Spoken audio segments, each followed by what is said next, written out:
एक दूनी दूनी दो दूनी चार तीन दूनी छः चार दूनी आठ। अस्सलाम वालेकुम, मेरा नाम बिशिंग नोवेर और आप देख रहे हैं हमारा यूट्यूब चैनल मिंटो का भाई। मैं उम्मीद करता हूँ कि आप सब लोग खैरियत के साथ होंगे, जहाँ होंगे खुश होंगे। अल्लाह का शुक्र है मैं भी खैरियत के साथ हूँ। इसी के साथ आज की वीडियो स्टार्ट करते हैं। तो आज की वीडियो स्टार्ट करने से पहले मेरी आप लोगों से गुजारिश है, अगर आप लोग हमारे चैनल पर नए हैं तो हमारे चैनल को जरूर सब्सक्राइब करें।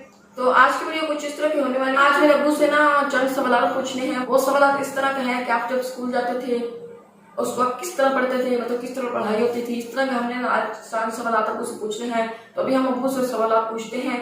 अब्बू जी, हाँ जी। सबसे पहला तो सवाल ये है, जब आप स्कूल पढ़ते थे हाँ जी। उस वक्त की पढ़ाई की रूटीन सही थी या इस वक्त की पढ़ाई की रूटीन सही है? जब हम स्कूल में पढ़ते थे ना तो उस वक्त की जो रूटीन थी ना वो ठीक थी। वो इस तरह ठीक थी, एक तो जब पहले तो बात करते हैं कि एहतराम की। उस वक्त जब स्टूडेंट स्कूल में पढ़ते थे ना तो अपने टीचर का डर होता था। और दूसरी बात यह है कि जब स्कूल में टीचर आते थे ना तो जो लड़के थे वो हालत स्कूल में हो जाते थे, और ना शोर शराबा करना, ना कोई लड़ना झगड़ना। उस्ताद से डर होता था, उस्ताद का अदब करते थे और एहतराम करते थे।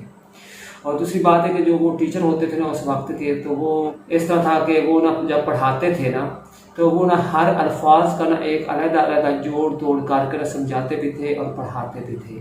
तो उस वक्त की रूटीन ये थी कि जब स्कूल में उस्ताद आते थे ना तो वो अपने टाइम पे क्लासेस भी लेते थे और समझाते भी, और स्टूडेंट पर ना वो टीचर जो थे ना वो टाइम लगाते थे और पढ़ाते और समझाते थे। मिसाल के तौर पे जैसे कोई एक अल्फाज होता है उर्दू का, मसलन आता, तो उसका जोड़ करके ऐसे समझाते थे जैसे अलिफ अलमदा आते अलिफ ता आता। तो इस तरह एक एक लफ्ज करके ना वो साथ समझाते थे और समझा के ना फिर वो कहते थे कि आप ऐसा करके खड़े हो जाएं और खड़े होकर याद करें।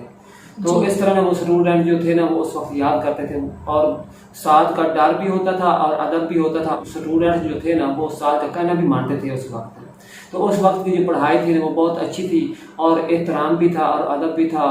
अब्बू जी, हाँ जी। जब आप स्कूल जाते थे किस चीज पे जाते थे और किस चीज पे वापस घर आते थे? वो वक्त जब हम स्कूल जाते थे ना तो ये एक हमारा गांव का इलाका था, देहाती माहौल था। और जो हमारे फसरे रास्ते बने होते हैं ना उनको पागडंडिया कहते हैं। इस तरह के जो नीचे ऊंचे रास्ते, छोटे मोटे रास्ते होते हैं पागडंडिया कहते हैं। तो हम ना जब स्कूल जाते थे ना तो पैदल जाते थे। उस वक्त ना कोई बस वगैरह या इस तरह की कोई सहूलत नहीं होती थी, तो हम ना पैदल जाते थे। और बहुत ज़्यादा सवारी और मेरे भी जाती ना या होती तो वो सब साइकिल इस्तेमाल होता है, जो आदमी ना पाँव के साथ चलाता है ना वो साइकिल उस वक्त होते थे, वो भी काम होते थे। तो बच्चे तो सारे थे ना वो तो सिर्फ पैदल ही जाते थे उस वक्त में, ये पोजीशन थी। तो सिर्फ जो हमारे टीचर्स थे ना वो दूर से आते ना तो वो सिर्फ साइकिल पर आते थे। तो हम बात बताने का मकसद ये है कि जब हम स्कूल जाते थे ना तो हम पैदल जाया करते थे। उस वक्त गाड़ियाँ वगैरह इस तरह की चीजें कम थी? हाँ, गाड़ियाँ वगैरह इस तरह की चीजें नहीं होती थी, कम होती पैदल जाया करते थे। तकरीबन 4-4 किलोमीटर 5-5 किलोमीटर का जो सफर स्कूल का होता था ना तो हम पैदल चल के ना तय करते थे। टीचर जो होते थे स्कूल में वो भी साइकिल पे आते थे? टीचर जो थे ना उस वक्त हमारे टीचर थे ना तो वो साइकिल पे आया करते थे, क्योंकि बस वगैरह या गाड़ियों की इस तरह सहूलत नहीं थी, क्योंकि उस वक्त सादा वक्त था और वैसे भी देहाती इलाके थे। तो शहरों में भी इस तरह हमारे इलाके में जो ये मेन रोड है ना तो वहाँ सिर्फ एक ही गाड़ी चलती थी उस वक्त। आम गाड़ियाँ वगैरह इस तरह की उस वक्त नहीं होती थी।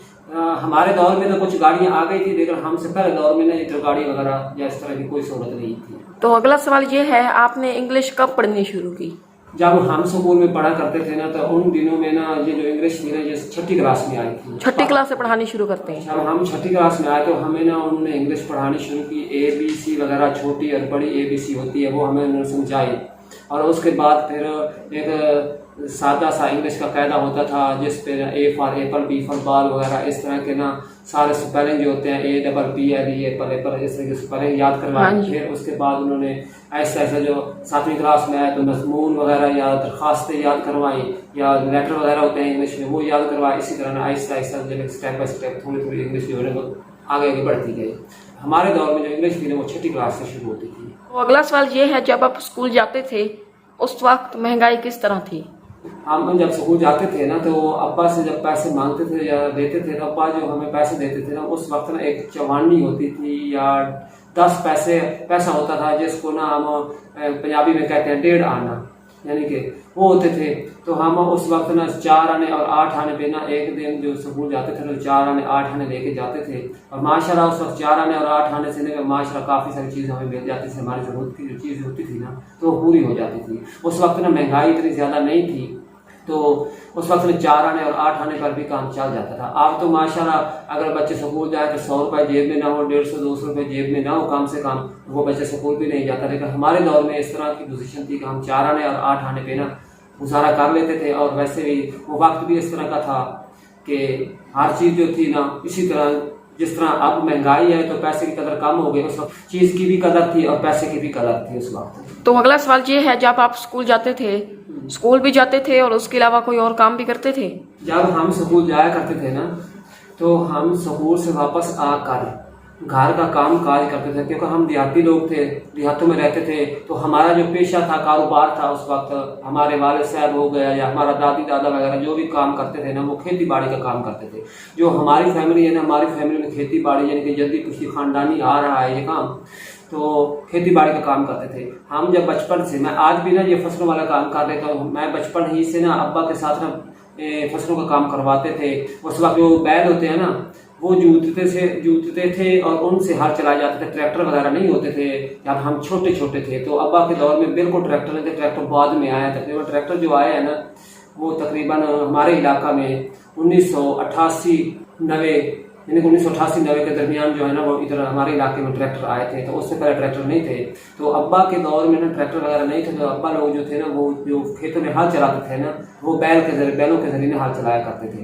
तो साथ ही उस वक्त इस तरह की पोजीशन थी जो फसलें हम खुद काश्त करते थे ना, मसलन गंदम हो गई, कपास वगैरह हो गई, जैसे कमाद हो गया या कोई और फसल होती थी, तो उसकी जो कटाई थी ना वो हम लोग अपने हाथों से खुद करते थे, क्योंकि मशीनें होती नहीं थी। तो जब हम गंदम का अगर सीजन होता ना तो हम स्कूल जाया करते थे ना, तो सुबह सवेरे तकरीबन स्कूल जाने से पहले हम गंदम की कुछ कटाई कर लेते, फिर नहा के ना वर्दी चेंज करके स्कूल चले जाते थे। जब वापस आते थे तो फिर भी हम फसलों का अब्बा के साथ में काम करवाते थे, क्योंकि उस वक्त की रूटीन कुछ काम काज की इस तरह की थी कि ये काम भी करने पड़ते थे। और दूसरी बात ये है कि आजकल जो है ना सब चीज़ें जो है ना वो खरीदनी पड़ती हैं, बाजार से लेनी पड़ती हैं। तो जो हमारा बचपन का वक्त था ना तो हम लोग ना अपनी सब्जी, प्याज, लहसुन और मिर्च हो गई, इस तरह की सब्जियां वगैरह जो होती है ना वो हम खुद ही काश्त किया, सब चीज़ें जो है ना वो हम खुद ही काश्त करते थे। तो वो जो हमारे घर की सब्जी वगैरह सब कुछ घर की बन जाती थी, तो बाजार से ना उस वक्त कोई लेने की हमें ज़रूरत नहीं पड़ती थी। तो आजकल तो इस तरह की पोजीशन है ना कि कोई सब्जी काश्त करता नहीं, तो बाजार से लेते हैं। जो बाजार वाली होती है वो अद्वियात, जहर वगैरह इस तरह की चीज़ें जो है ना डाल कर ना उन सब्जियों की जो है ना वो लज़्ज़त भी अब नहीं है। लेकिन उस वक्त सब्जी की लज़्ज़त थी ना बहुत ही प्यारी और बहुत ही अच्छी और ज़बरदस्त होती थी। ऐसी सब्जियों का सालन बनता था कि जी ऐसे चाहता था कि अगली चाट जाए, यानी इतनी मज़ेदार जो है ना वो सब्जियाँ बनती थी उस वक्त। तो अगला सवाल ये है, आप ना कुछ अपने दौर की सुना दो, जो आपका दौर था। क्या सुना दो? कुछ भी, क्योंकि मुझे स्कूल छोड़े हुए बहुत देर हो गए, मुझे आप कुछ याद भी नहीं है इस तरह मतलब कोई चीज हो अपने दौर की, कोई सुना दो, कोई बात हो या कोई चीज। अच्छा, कोई यानी कि कुछ पढ़ा है जो आपको सुना दो, तो देहाती माहौल का है ना तो वो ही सुना दो। जैसे आपने स्कूल के बारे में कोई चीज? स्कूल में पढ़ते थे ना तो हमारे टीचर भी जो देहाती होते थे ना वो हमारे साथ पंजाबी में भी बात करते थे। हाँ जी। असल मेन इशू हमारे लिए यही आ रहा है लैंग्वेज का, क्योंकि ना हमारी उर्दू स्पीकिंग नहीं थी स्कूल में, क्योंकि हमारे जो टीचर थे वो पंजाबी में पढ़ाया करते थे जी। तो मैं क्या सुनाऊं जो हमें पंजाबी में पढ़ाया करते थे। पहले तो मैंने आपको बता दिया है, कोई पहाड़ा सुना दो दूसरा। हमें ऐसे जोड़ करवाते थे, अल्फ रमदा आते अल्फता आता जी मल्फ जाते अल्फता जाता, ऐसे बैठा के ना या खड़े करके ना लाइन बना के खड़े हो जाते थे स्टूडेंट। तो इस तरह याद करते थे, किताब हाथ में होती थी तो ऐसे यानी कि ना अल्फ रमदा आ जी मल्फ जाते अल्फता जाता, अल्फ रमदा आ जी मल्फ जाते अल्फता जाता, आ नून अल्फ ना आना, ऐसे ना हम ऐसे झूलते भी थे और हाथ में किताबें भी होती थी और साथ साथ सबक भी जो साथ देते थे ना हम याद कर लेते थे। तो इसी तरह आपको मैं ये सुना देता हूँ, आप कोई पहाड़ा सुना दे। पंजाबी में बातें करते थे उस्तादों के साथ, तो वो भी हमारे साथ पंजाबी में बात किया करते थे, तो हम पहाड़ा कहते थे और वो जो पहाड़ा है वो ऐसे याद करवाते थे। जब हमें उन्होंने याद करवाया तो आज भी हमें याद है। वैसे सुना दूं? फिर सुना दो तो सुनो, फिर दो का सुना देता हूँ। हाँ, दो का सुना दो। एक दूनी दूनी, दो दूनी चार, तीन दूनी छः, चार दूनी आठ, पाँच दूनी 10, 6 दूनी 12, 7 दूनी 14, 8 दूनी 16, 9 दूनी 18, 10 दूनी 20, ऐसे याद करते थे खड़े होके। हमें पंजाबी में ऐसे ही पढ़ाया करते थे पहाड़े। हाँ जी। और कुछ? बस यही थे। बस यही बारिश होने की छुट्टी मैं जा सकता हूँ। हाँ जी। ये शौक कहाँ से चढ़ा आपको, मुझसे पुरानी बातें पूछनी शुरू कर दी आपने। अम्मा बताती थी उस वक्त ना लोग सारे देहात के थे और टीचर भी देहात के ही थे, वो पंजाबी में बातें करते थे उस वक्त का दौर काफी मजे का था। तो इसी वजह से फिर मैंने आपसे ये उस वक्त की ना बातें पूछ ली हैं। अच्छी बात की है कि को पता होना चाहिए वो वक्त किस तरह का था। अब्बू जी, हाँ जी, आखिर पे कोई बात आप अपने व्यूअर्स को बताना चाहते हैं, कोई बात कहना चाहते हैं? मुबशिर बेटा, मैं बात यही कहना चाहता हूँ कि जब हम अपने टीचर्स के पास पढ़ते थे ना, तो जब टीचर हमारे क्लास में आ जाते थे तो हम अपने उस्ताद का ना एहतराम कैसे करते थे। तो क्लास में बैठे होते थे ना तो हम खड़े हो जाते थे, ऐसे खड़े हो जाते थे जी, ठीक है ना, क्योंकि ये एक टीचर का एहतराम करना स्टूडेंट का लाजमी है, फाजली समझो, क्योंकि ना जो एहतराम नहीं करता ना वो अच्छी बात नहीं है। तो आप तो जो वक्त है वो आपके सामने है, तो मैं तमाम उन बच्चों को जो मेरी वीडियो को देख रहे हैं या सुन रहे हैं कि वो अपने टीचर्स का ना एहतराम किया करें और अदब से बात किया करें, क्योंकि जिसने अपने टीचर एक वालिदैन की तरह होते हैं, जिसने अपने वालिदैन की इज्जत की अदब किया, और जिसने अपने टीचर भी एक वालिदैन की तरह होते हैं, तो उन अपने टीचर का अदब किया और एहतराम किया। मैं ये समझता नहीं हूँ और मैं ये जानता हूँ और हकीकी कह सकता हूँ कि वो बच्चा जिसने अपने टीचर का एहतराम किया वो कभी किसी मोड़ पे बिना खता नहीं खा सकता और हमेशा वो कामयाब रहेगा जी। बस मैं यही कहना चाहता हूँ कि अपने टीचर का एहतराम करें, वालिदैन का एहतराम करें, और यही कामयाबी का जरिया है। तो मैं उम्मीद करता हूँ कि आप लोगों को आज की हमारी वीडियो पसंद आई होगी। मुझे तो वाकई काफी मजा आया है उनकी बातें सुन के, खासतौर पर वो पहाड़ी का स्टाइल जो अपने पहाड़ का स्टाइल, मुझे तो काफी मजा आया है। तो अभी मैं इसी के साथ आज की वीडियो का फिर यहीं पे ऐड करता हूँ। अगर आप लोगों को आज की हमारी ये वीडियो पसंद आई है तो हमारे चैनल को लाइक करें और चैनल को सब्सक्राइब करना मत भूलें, और साथ ही बेल आइकन के बटन को प्रेस करें ताकि हमारी इस तरह नेक्स्ट आने वाली वीडियो का नोटिफिकेशन आप लोगों तक बर वक्त पहुंच सके। तो इसी के साथ मुझे अगली वीडियो तक इजाजत दीजिए। दुआ में याद रखिए, अपना ख्याल रखिए। अल्लाह हाफिज।